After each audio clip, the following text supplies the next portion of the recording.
The 12C is a car that is truly exotic and special in its construction, in its heritage, in its technology. It's also a car that we believe is going to have absolutely the best performance in its segment. And it's also a car that is, in some ways, a little bit more accessible than other supercars which are out on the market, meaning that its styling is elegant and discreet.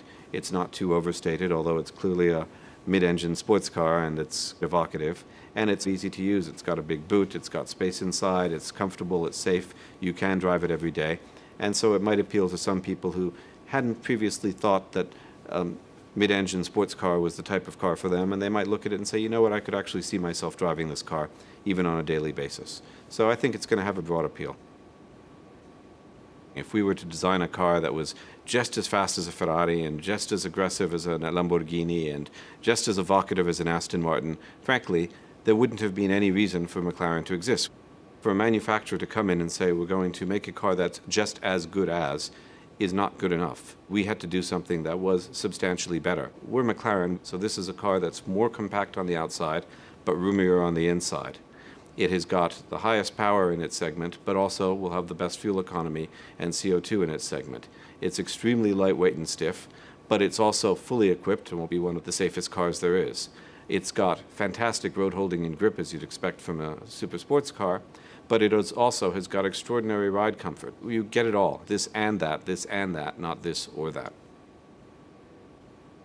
Every single component in the car, whether it's the engine, the chassis, the suspension, the gearbox, the switches, the instrumentation, the telematics, is purpose designed for the 12C. Nothing comes off of any car, because that was the only way that we could guarantee that we'd be able to achieve performance that was head and shoulders beyond what the competitors achieve. There's very little that is relevant, that is a pure technology that comes off of the Formula One car that's directly applicable to a road car.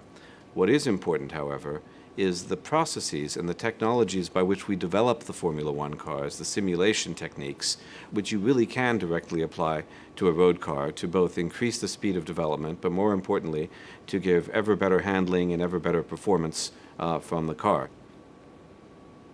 We have a tradition of designing cars that endure, that last in 10, 15, 20, 25 years from now. It still looks contemporary, it still looks well proportioned, and it still looks as if it was designed for a purpose. And the purpose in this case is to have fantastic driving enjoyment and have a car that's aerodynamically efficient and is easy and practical to drive.